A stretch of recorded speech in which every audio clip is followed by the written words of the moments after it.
Yes, Priyanka, you can start now. Yes, ma'am. So good morning everyone once again. माझं नाव जसं मॅमने already सांगितलं बरंच काही माझ्याबद्दल. पण पहिलं तर मला तुम्हाला हे सांगायचं आहे की मी काय तुमच्यापेक्षा काही वेगळी नाही आहे. सो हे थोडं टू वेज कन्व्हर्सेशन असेल तर बेटर राहील. म्हणजे मी बेसिक म्हणजे माझा स्ट्रगल, माझी जर्नी तुम्हाला सांगेन. त्यानंतर जे स्ट्रॅटेजीज आहे त्यावर आपण थोडं डिस्कस करू आणि त्यानंतर हे थोडं टू वे कन्व्हर्सेशन असेल तर चांगलं राहील की बाबा ऍक्च्युअल मध्ये तुमचे जे पण डाऊट्स आहेत. आता मी या 2 वर्षामध्ये या सेम फेज मधून गेली आहे. तर मी मे बी थोडंसं तुम्हाला सांगू शकेन, थोडं गाईड करू शकेन. आणि ओके, हिंदी यूज करू का? हिंदी क्राऊड आहे का इथे जास्त? मी केलं ना तर better Raheel okay. So that everyone okay, can चलेगा, नो अंडरस्टँड. इश्यूज. हां. हाँ, अ, अ, चलेगा। तो what I was saying is कि मैं पहले थोड़ा मेरा बैकग्राउंड बताऊंगी कि मेरी जर्नी कैसी रही है एग्जाम्स के प्रिपरेशन के बारे में। और फिर थोड़ा हम डिस्कस करेंगे कि क्या स्ट्रेटजीज वगैरह यूज करते हैं, common things about exams and about test और एवरीथिंग।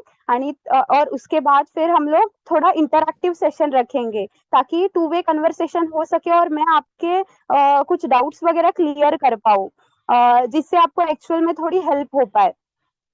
तो अबाउट मी, मैंने डायरेक्टली बैंकिंग स्टार्ट नहीं किया। 2018 में पास आउट हुई हूँ मैं और मेरा मैकेनिकल इंजीनियरिंग हुआ है। तो इंजीनियरिंग के बाद I thought about preparing for government exams और मैंने एमपीएससी यूपीएससी का प्रिपरेशन स्टार्ट कर दिया था। लेकिन this is like it was too late to start with that preparation. और एग्जाम समझने में और थोड़ा 1-2 साल चला गया, ऐसे क्लासेस वगैरह किया। और फिर कोविड लग गया, थोड़ा फैमिली इमरजेंसी था, मेडिकल इश्यूज वगैरह थे, मम्मी पापा बीमार थे। तो वो फेज चला गया, थोड़ा ब्रेक हो गया पढ़ाई में। और फिर 2022 में आई गॉट मैरिड अप्रैल में।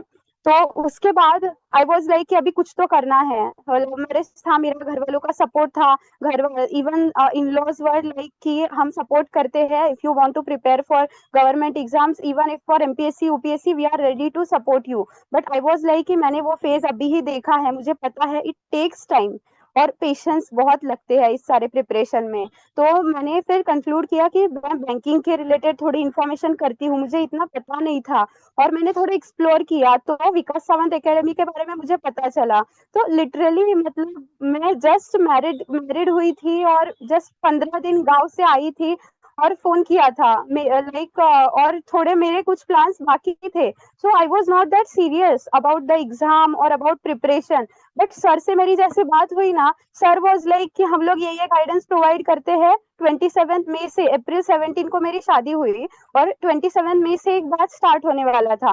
तो फर्स्ट वीक ऑफ मई में मैंने सर को कनेक्ट किया था, तो उन्होंने बेसिक चीजें मेरे साथ डिस्कस की और मुझे बहुत पुश किया कि यार आप कर सकते हो, आप सोचो एक बार वगैरह वगैरह, सारे इन्फॉर्मेशन शेयर की, गाइड किया।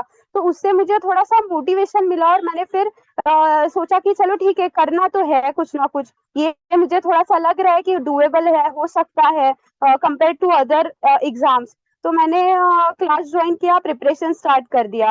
सो उस वक्त कैसा था, 3 महीने तक हमारा पूरा मतलब क्लास वगैरह चला। और एक बात मुझे और बतानी है, मैम सर हमेशा कहते हैं कि क्लास में पढ़ाते हैं हमें तो time to time assignments complete करना, टेस्ट देना, ये सब चीजें बहुत इंपॉर्टेंट हो जाती है। मैं कैसे करती थी, शाम को हमारा क्लासेस का सेशन रहता था, तो वो अटेंड करती थी और जो टॉपिक सर पढ़ा रहे उस पे सर असाइनमेंट देते थे अराउंड 30-50 क्वेश्चंस। तो मैं पहले वो सॉल्व करती थी। तो वो कैसे होता था, अगर आप पढ़ाई का वे कैसे रखना चाहिए हमें, कि अगर आप एक सब्जेक्ट का एक टॉपिक ले रहे हो, समझो नंबर सीरीज है, नंबर सीरीज का हमने सर ने पढ़ाया बेसिक, फिर हमने उन्होंने दिया हुआ असाइनमेंट किया, फिर और 2-3 जगह से ऑनलाइन सर्च करके मैंने और 100 क्वेश्चन सॉल्व किए।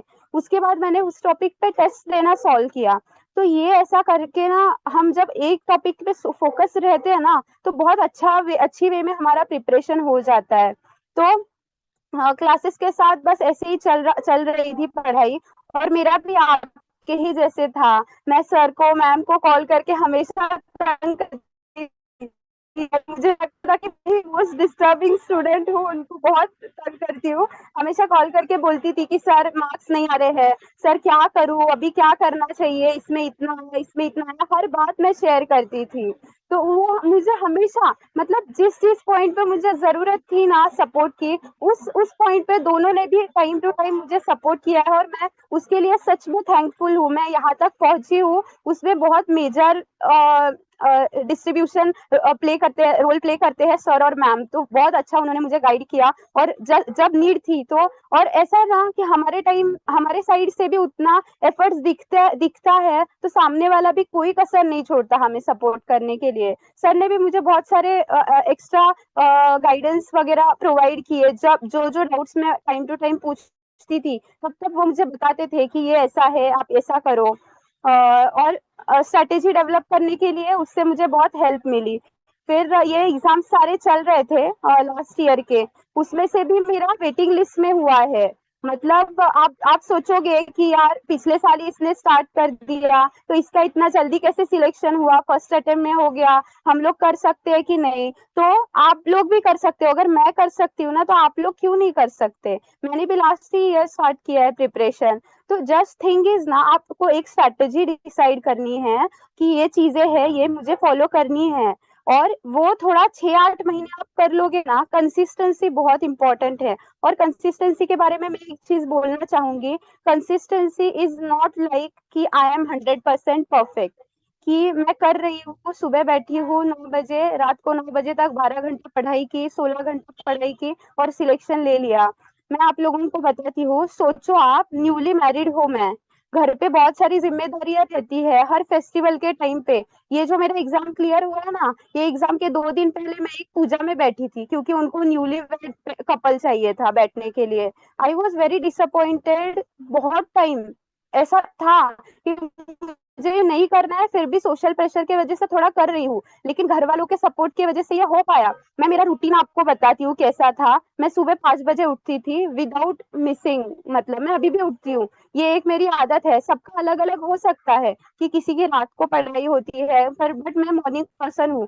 5 से 7 में पढ़ाई करती थी, 7 से 10 घर के काम रहते थे, फिर दिन भर पढ़ाई करती थी, शाम को काम रहते थे घर घर के। या बहुत डिस्टर्बेंसेस थे, मेरी लाइफ परफेक्ट नहीं थी। कंसिस्टेंसी की डेफिनेशन इसलिए मैं आपको बताना चाहती हूँ कि consistency is not like 60 days या जो भी है। मैंने सिर्फ इतना किया कि जितना पढ़ाई किया उतना अच्छा किया और उतने में खुश रही। ऐसे तो मतलब आप अगर 6 घंटा दे रहे हो, 8 घंटा दे रहे हो, तो फिर तो भी सफिशियंट है, लेकिन आपको उसके लिए खुद के ऊपर भरोसा चाहिए, रखना चाहिए कि यार मैं कर सकती हूँ। और ये थोड़ा है कि एग्जाम फेज में हम लोग रहते हैं कि समझ में नहीं आता, खुद पे कॉन्फिडेंस नहीं रहता, तो सर है ना, मैम है ना, उनके साथ आप जो भी है कंसल्ट करके आपके डाउट्स इशू सॉल्व कर सकते हो। वो टाइम टू टाइम हमें गाइड करते ही रहते हैं जो भी होंगे डाउट्स हमारे। और अप्रैल 1 अप्रैल को अभी मेरा रिजल्ट लगा था। मेरा लिटरली 0.25 मार्क्स से रह गया था, पता है, आईबीपीएस क्लर्क का जो एग्जाम था। तो उस टाइम पे मैंने गिव अप नहीं किया, मैंने पढ़ाई चालू रखी। 8 दिन लिए मैंने ब्रेक की, तब नहीं की पढ़ाई। और फिर अप्रैल सेकेंड वीक से मैंने फिर से पढ़ाई चालू की, जो भी मैंने मेरा लास्ट टाइम पे मिस आउट हुआ था। तो अप्रैल मई जून जुलाई 4 महीने मैंने फिर से पढ़ाई की अच्छे से, और जुलाई में वेटिंग लिस्ट आई और मेरा सिलेक्शन हो गया।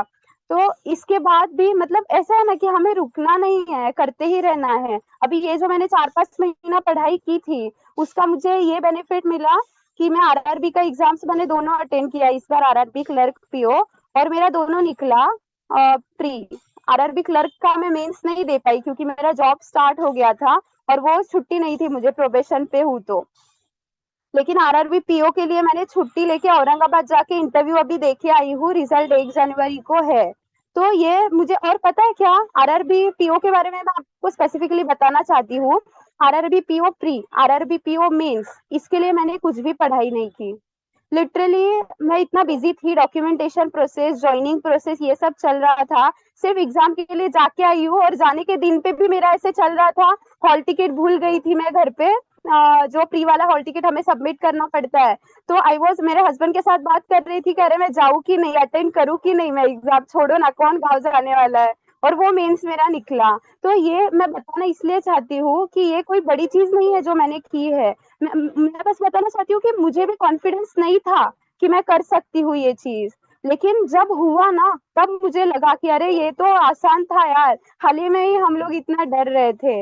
मतलब विदाउट बीइंग प्रिपेयर्ड, जो मैंने वो 3-4 महीने अच्छी पढ़ाई थी ना, उसके ऊपर से मेरी ये 2 एग्जाम निकले, क्योंकि थोड़ा माइंड रिलैक्स था, एक बैक ऑफ द माइंड था कि अरे चल रहा है ऐसे चीजें। तो आप लोग भी ऐसे खुद को ना अंडर एस्टिमेट मत करो कि मैं नहीं कर सकता हूँ, मैं नहीं कर सकती हूँ, या मेरे कैपेबिलिटीज नहीं है। कैपेबिलिटीज सबकी होती है, बस हमें रियलाइजेशन नहीं रहता। और अगर आप अपना 100% देके 3-4 महीना भी अच्छे से प्रिपेयर कर लोगे ना, तो भी बहुत है। ठीक है, तो ये थोड़ा मेरे बारे में मैंने बताया। अभी थोड़ा हम एग्जाम के बारे में डिस्कस करेंगे कि एग्जैक्टली मैंने कैसे पढ़ाई की और कैसे करनी चाहिए हमें आइडियली। तो जैसे कि मैंने बताया, हम लोग क्लास अटेंड करते हैं तो हमारे बेसिक कंसेप्ट क्लियर हो जाते हैं, लेकिन उतने से एग्जाम नहीं निकलती, हमें एक्स्ट्रा एफर्ट्स डालने ही पड़ते हैं। तो हमें क्या करना है, समझो टॉपिक्स ना हमें एक बार कवर करने हैं। समझिए आप कोई भी अभी लीजिए डेटा इंटरप्रिटेशन ले लीजिए, पजल है, सिटिंग अरेंजमेंट है, ये सब। तो अभी हमें एक बार सर ने पढ़ाया है, सर ने दिए हुए बेसिक असाइनमेंट्स अगर हमने कर लिए, ठीक है, तो उसके बाद हमें क्या करना है, वो एक एक टॉपिक पकड़ के प्री के मेंस के थोड़े थोड़े और क्वेश्चन सॉल्व करने हैं और प्रैक्टिस करने हैं। और जब ये हो जाएगा, मैं एक एग्जांपल लेती हूँ, समझिए पजल वाला चैप्टर है, सर ने पढ़ाया, उसके मैंने असाइनमेंट्स किए, उसके बाद मैंने उसके और गूगल से थोड़े क्वेश्चंस निकाल के वो प्रैक्टिस किए। अब मैं क्या करूंगी कि टॉपिक वाइज टेस्ट है ना पजल्स का, वो अटेंड करूंगी, प्री का भी मेंस का भी। मेंस को लेके ही चलना है, बाद में नहीं होता है, दोनों साथ में मिलके थोड़ा थोड़ा टाइम डिवाइड करके कर लो। ऐसे होता है बहुत बार कि हम सोचते हैं कि बाद में देख लेंगे, लेकिन ये एग्जाम्स कैसे है ना, आगे पीछे आ जाते हैं, एक एक वीक, एक 15 दिन में एक है एग्जाम, एक एक वीक में है, कभी कभी आगे पीछे भी आ जाते हैं प्री मेंस जब कंबाइनली होते हैं। तो इसके लिए दोनों को लेके चलना है। और फिर ये चैप्टर वाइज टेस्ट हमें सॉल्व करने हैं, ये जो है चैप्टर्स पजल के सारे टेस्ट मैंने सॉल्व किए। ऐसे पजल है, सिटिंग अरेंजमेंट है, लॉजिकल रीजनिंग जो भी है, ऐसे सारे चैप्टर्स मैंने प्रिपेयर किए। उसके बाद मुझे क्या करना है कि अभी टेस्ट दिए मैंने, चैप्टर वाइज टेस्ट सारे के, फिर अभी मैं सेक्शनल टेस्ट दूंगी, रीजनिंग, इंग्लिश, मैथ्स। फिर सेक्शनल टेस्ट दे दे के, और स्कोर नहीं आएगा इनिशियली, मेरा भी सेम होता था जैसे आपका हो रहा है, I am not different than all others, all of you.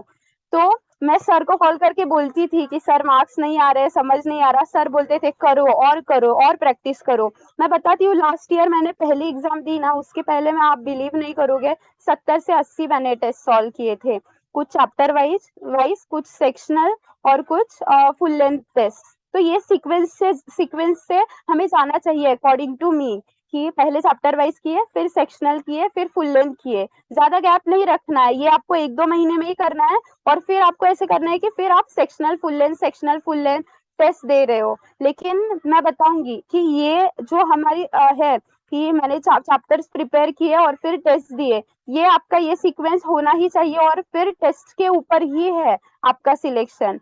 And and में पता है क्या हुआ था मेरा लास्ट ईयर में, ये सारे एग्जाम्स चल रहे हैं और बीच में मुझे टाइम ही नहीं मिल रहा है, तो I was not preparing anything new, मैं सिर्फ टेस्ट दे रही थी। सुबह एक टेस्ट, आफ्टरनून को एक टेस्ट, शाम को एक टेस्ट, हो गया। प्री का तो ऐसे ही करते हैं, और मेंस का भी आप जितना टेस्ट दोगे, जितना प्रैक्टिस करोगे, उतना अच्छा रहेगा। ठीक है, और हाँ, ये टेस्ट के स्कोर के बारे में मैं आपको बोलूंगी कि जैसे मैंने बोला कि स्टार्टिंग में स्कोर लो रहता था, इसका रीजन क्या है पता है क्या, एक थ्रेशहोल्ड है मेरे ख्याल से, कि ये जो स्कोर का थ्रेशहोल्ड जब तक हम लोग क्रॉस नहीं करते ना, ये सबका अलग अलग रहेगा। मैं 20 टेस्ट दिए, उसके बाद मेरा स्कोर बढ़ने लगा, किसी ने 40 दिए, उसके बाद उनका बढ़ने लगेगा। इसलिए आपको अपना थ्रेशहोल्ड ढूंढना है कि किसके बाद मेरा स्कोर बढ़ रहा है, और साइड बाय साइड एफर्ट्स डालते रहने हैं। और सेकंड थिंग, करंट अफेयर्स के बारे में तो रिवीजन इज की, आप 1-2 रिसोर्सेस फॉलो करो, जो भी है करंट अफेयर्स का डेली का करो, थोड़ा वीकली रिवीजन करते रहो, जितना रिवीजन करोगे उतना अच्छा रहेगा आपको। ठीक है, और हाँ, इसके साथ एक लास्ट थिंग है कि फिजिकल और मेंटल हेल्थ बहुत इम्पोर्टेंट है। मतलब मुझे पता नहीं आप लोग कुछ कर रहे हो कि नहीं हेल्थ के लिए, लेकिन थोड़ा सा वर्कआउट, थोड़ा योगा, थोड़ा मेडिटेशन, ये सारी चीजें बहुत इम्पोर्टेंट रोल प्ले करती है जब भी हम लोग पढ़ाई के बारे में सोचते हैं तो। हाँ, तो यही है, आप अपना खुद का टाइम देख लो कि कितना टाइम आप निकाल पा रहे हो। तो और मुझे तो लगता है कि मतलब मुझसे तो ज़्यादा ही टाइम होगा आपके पास, क्योंकि मैं तो मैरिड थी, 2 टाइम का खाना बनाना, सब घर का करना, उसके साथ पढ़ाई करना, बहुत सारे डिस्टर्बेंसेस थे यार। मतलब कभी कोई गेस्ट आ जाता था, कभी हम कहीं चले जाते थे, तो उसके साथ ये सब मैनेज करना है, तो आपको ये करना ही पड़ेगा कि आप देखो मेरे पास इतना टाइम अवेलेबल है, मुझे इतना-इतना पढ़ाई करनी है और टारगेट बेस्ड अप्रोच रखो। और एक चीज़ मैं करती थी, एवरी नाइट सोने से पहले मैं कल का दिन प्लान कर लेती थी। इसका मुझे क्या बेनिफिट मिला कि कल क्या करना है ये मुझे सुबह उठ के नहीं डिसाइड करना है। मैं आज डिसाइड करूंगी कि कल का मेरा क्या शेड्यूल रहेगा, कि ये 4-5 चीजें हैं, ये टेस्ट अटेंड करूंगी, ये टॉपिक्स करूंगी। तो ये मुझे ना ये प्रोएक्टिवनेस है कि आप पहले ही डिसाइड कर लेते हो ना, तो कल प्रोसेसर मिला मेरा डायरेक्ट स्टार्ट हो जाएगा ऐसे। और एक चीज है फेल्यूर के बारे में मैं बोलना चाहूंगी। लास्ट टाइम जब मैंने प्रिपरेशन स्टार्ट किया ना, आरआरबी के क्लर्क पीओ दोनों दिए, हाँ, और मेरे दोनों नहीं निकले प्री। लेकिन मैं अगर तब भी डिसअपॉइंट हो जाती और सोचती कि अरे मुझसे नहीं हो रहा है।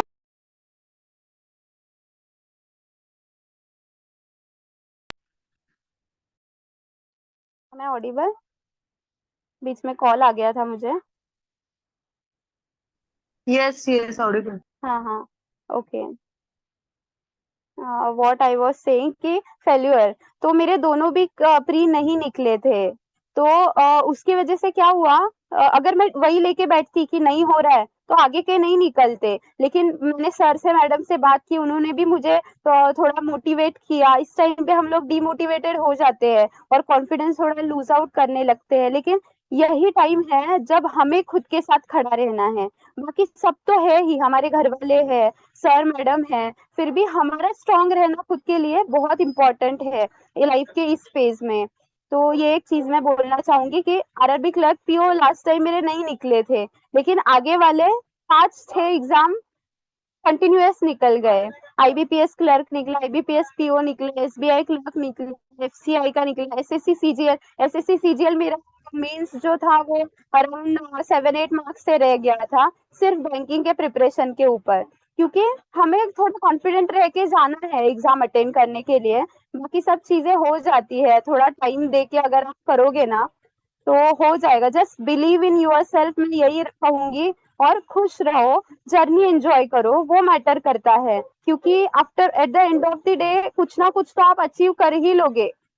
ये बैंकिंग का थोड़ा है इजी कंपैरेटिवली, अगर आप देखोगे तो eventually you are going to achieve something. मुझे भी पहले ऐसा लगता था, मुझे तो इतना प्रेशर आता था ना कि अरे आता अभी तो मेरी शादी हो गई है, अभी जॉब नहीं लगा तो मैं क्या करूंगी, लोग क्या कहेंगे, ये ऐसी ऐसे ही घर बैठ के पढ़ाई कर रही है सिर्फ, कुछ नहीं कर रही है, ऐसे लगेगा। मेरा वेट गेन हो गया था। और बताओ अभी 3 महीना हुआ है मेरा ज्वाइनिंग के बाद, ट्रेवलिंग मेरा थोड़ा मुझे दूर पड़ रहा है ससुराल से।